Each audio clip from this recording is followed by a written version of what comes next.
Muy bueno. Es la aplicación práctica de considerar la política como una ciencia social. Es decir, un pensamiento reflexivo y sistemático para entender la situación actual e identificar cuidadosamente sus causas, pero también y sobre todo dirigida a transformar la realidad en la cual se vive. La ciencia social entiende para aplicar, sistematiza las causas para poder realizar transformaciones, pero sobre todo la ciencia social es una forma de lograr crecimiento de los individuos, capaces de autonomía y reconocimiento de su papel en la sociedad, pero inmersos en la construcción de instituciones colectivas que multiplican muchas veces la capacidad individual y le permiten generar normas de juego y organizaciones. Y es ahí donde posiblemente tenemos todos los que nos dedicamos a la ciencia social las principales formas de converger en el pensamiento de Hernando. Los ensayos sobre Marx y Weber cumplen los objetivos académicos que Hernando tiene como leitmotiv del trabajo que presenta hoy. En sus palabras, como académicos debemos aprender de las reflexiones críticas serias del conocimiento doquiera que se encuentre. Pero además complementan la mirada individualista de ese liberalismo con el análisis de los efectos que sobre el desarrollo humano se producen por el manejo del contexto de lo colectivo, de las organizaciones, un aspecto muchas veces olvidado de la realidad colombiana. En una simetría de reflexión, el autor realiza una selección de líderes políticos mundiales para concretar los rasgos que acogen su definición de política como estudio sistemático del Estado, y esta es su definición, de la problemática de su legitimidad, de la estructura del poder, de la composición de las clases sociales, de la organización de los partidos políticos y movimientos sociales, de los procesos electorales, del funcionamiento de los grupos de presión, del proceso de la toma de decisiones, del estudio de la gobernabilidad y de la problemática del liderazgo en espacios y tiempos determinados. Se complementa el análisis con los principales rasgos de tres paradigmáticos y ojalá que nunca se olviden líderes políticos colombianos. Todos asesinados: Rafael Uribe, Jorge Eliezer Gaitán y Luis Carlos Galán. Además, se dedican varias secciones del análisis crítico de los grandes temas contemporáneos: fortalecimiento de sistemas científicos, satisfacción de las necesidades básicas, humanismo y ciencia, totalitarismo y dictadura, desarrollo ambiental.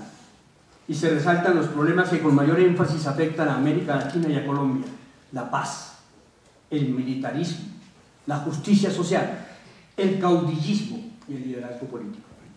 De manera que el libro se constituye para la sociedad colombiana, para cualquier estudioso de la ciencia política, pero principalmente para las personas que desean formarse como científicos sociales, en una agradable revisión de la historia y el pensamiento universal y nacional. Quiero resaltar un mensaje que me parece fundamental para la concepción colombiana de lo social, lo económico y lo político. La lectura de la reflexión, la mayor parte de las veces mesuradas y doctas, otros análisis sesudos y reflexivos, y las propuestas a veces apasionadas y visionarias nos permiten encontrar como hilo conductor un tema que a mí me parece central en la mirada de la historia y la situación actual colombiana: la construcción de una nación autónoma y sobre todo justa. Desde las primeras páginas de la revisión histórica, el autor resalta la necesidad de una mayor autonomía como nación. Históricamente, en su nacimiento, el carácter de la nación colombiana, dice el profesor Roa, en la dinámica de las relaciones internacionales, ha sido dirigida, manejada y orientada desde el exterior, y a partir de 1810 en colaboración con las élites dominantes nacionales. Textual. Más recientemente, en los tiempos de la Primera Guerra Mundial, la incapacidad de las élites para promover el desarrollo integral real condujeron a América Latina hacia un estado de dependencia exterior que se acrecentó con el tiempo. El nacimiento de las Naciones Unidas mostró también el proceso conjunto de nuestra dependencia de las potencias extranjeras, España, Inglaterra y Estados Unidos, de no participación real en el proceso de toma de decisiones fundamentales por las mayorías nacionales. Es necesario resaltar la importancia que le concede el autor a la construcción de la autonomía nacional, basada en participación democrática. La ciencia política en su pensamiento se debe impulsar y concretar para que las relaciones dinámicas docencia-investigación, institucionalizadas en sus programas, sirvan para abordar los problemas y formar profesionales que sean útiles para la consolidación de una nación y un Estado democráticos, justos, pacíficos y libres. No solo se trata de fortalecer la autonomía nacional de Colombia, se trata sobre todo de consolidar las finalidades que la nación define colectivamente a favor de este ideal de democracia, paz y libertad. Vale la pena resaltar en esta dirección el énfasis que Hernando hace de la entrevista de Mario Bunge acerca de la finalidad de toda reflexión científica. Como respuesta a la pregunta ¿cómo ve el futuro de la ciencia?, Bunge hace notar que calificar el futuro de la ciencia depende de su orientación hacia los objetivos de la sociedad. Soy muy optimista, contesta el entrevistado, si la humanidad decide seguir investigando, la ciencia progresará. Pero si la humanidad en cambio se vuelve filistea, ocupándose solamente de mejorar los beneficios de los próximos 2 años, si no piensa en la posteridad, si aprecia la ciencia solo en posibles aplicaciones para la guerra, entonces soy pesimista.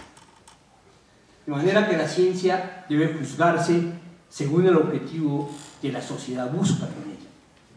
Esta aspiración se recoge también en un escrito de 1989 de los seleccionados en el libro Al portas de la Constitución del 91, donde previamente ha definido el sistema político como cualquier modelo persistente de relaciones humanas que implique en extensión significativa poder, mando y autoridad. Las relaciones complejas existentes entre burocracia y grupos de presión, nos indican que ellos pueden ser de consulta, negociación o subordinación. La presión sirve para todas esas 3 cosas. De manera que si el nuevo proyecto histórico, realmente es un mensaje que se veía la esperanza de lo que esperábamos de la Asamblea Nacional Constituyente, permite cristalizar formas de participación y control que amplíen significativamente la intervención de los sectores mayoritarios de la población a través de movimientos, partidos políticos, formas asociativas y grupos de presión legítimos, nuestra democracia se fortalecerá y las posibilidades de organizar una sociedad y un Estado justo, pacífico y libre será factible. Igualmente, en los comentarios finales sobre liderazgo, gobernabilidad y paz, en el caso colombiano, define las 3 características que ha considerado fundamentales en los objetivos de la política y que yo creo que todos compartimos. La lectura conjunta del texto afirma que está dirigida a favorecer el surgimiento de nuevos conductores políticos capaces de comprometerse en la construcción de una sociedad justa y la define como estructuras que organicen la equidad ante el poder. Pacífica, y la define con ausencia de violencia abierta y estructurada, y libre, y la definición es sin sometimiento a potencias mundiales alguna e interrelacionada con todas las naciones, e insertada creativamente en el proceso de globalización con conciencia latinoamericana y con posibilidades de organizar un proceso de desarrollo sostenible. Esta forma de presentar la justicia, la paz y libertad como objetivo de la sociedad concuerda con la mayor parte de las constituciones modernas que con la nuestra del 91 se especifica como Estado social de derecho. Ha quedado atrás la idea de Hobbes de que el miedo a la anarquía es la base de la sociedad. Muchos de los abusos de algunas sociedades se basan en esa vieja idea de Hobbes que podría expresarse de manera simple diciendo: si usted asusta lo suficiente a su pueblo, la seguridad está por encima de la justicia. Esta idea contrasta con la mirada del gran teórico político que es Rawls, quien ha demostrado que en la sociedad moderna la justicia como imparcialidad es la base del orden social. La expresión de nuestra Constitución se inscribe en esta dirección. Un Estado de Derecho significa que la organización colombiana se debe basar en la justicia como equidad, tal como Hernando Roa lo expresa en su texto. Pero también en sus consideraciones sobre liderazgos políticos del siglo XXI se expresa el principio de realidad que ha agregado Amartya Sen en su libro Idea de la Justicia a la teoría de justicia de Rawls. Aún si no logramos instituciones perfectas, debemos luchar como sociedad contra situaciones abiertamente injustas, de manera que construyamos sociedades cada vez mejores, aunque no sean perfectas. Una afirmación convergente se encuentra en el ensayo sobre liderazgo, gobernabilidad y paz en el caso colombiano. Si entendemos que la gobernabilidad democrática, dice Roa, es la capacidad del sistema político para ejecutar políticas públicas y un proyecto que permita la satisfacción de las necesidades fundamentales de la mayoría de la población, que asegure la estabilidad de un orden político democrático, facilite una comunicación ética entre el gobernante y los gobernados y permita una acción eficiente y eficaz, se hace evidente que necesitamos líderes muy bien formados para conducir este proceso con responsabilidad histórica. De manera que debe lograrse que la reflexión crítica y la investigación gane cada vez más espacio en la formación universitaria. Desde todas las disciplinas es cada vez más claro que investigar no es un lujo.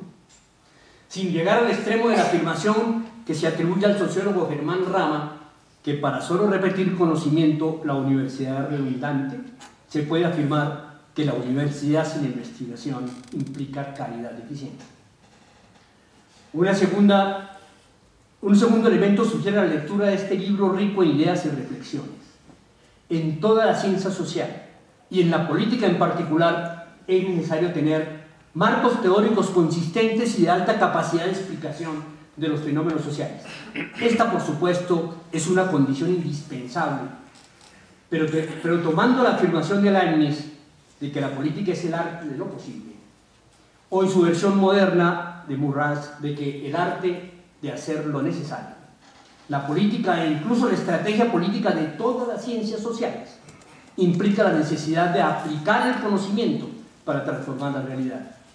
Esto significa que cada vez más es necesario la interdisciplinariedad que permita que los diferentes profesionales contribuyan a aplicar las estrategias que aseguren lograr los ambiciosos objetivos de justicia, equidad y paz, que no dependen de una sola disciplina, sino de todas unidas.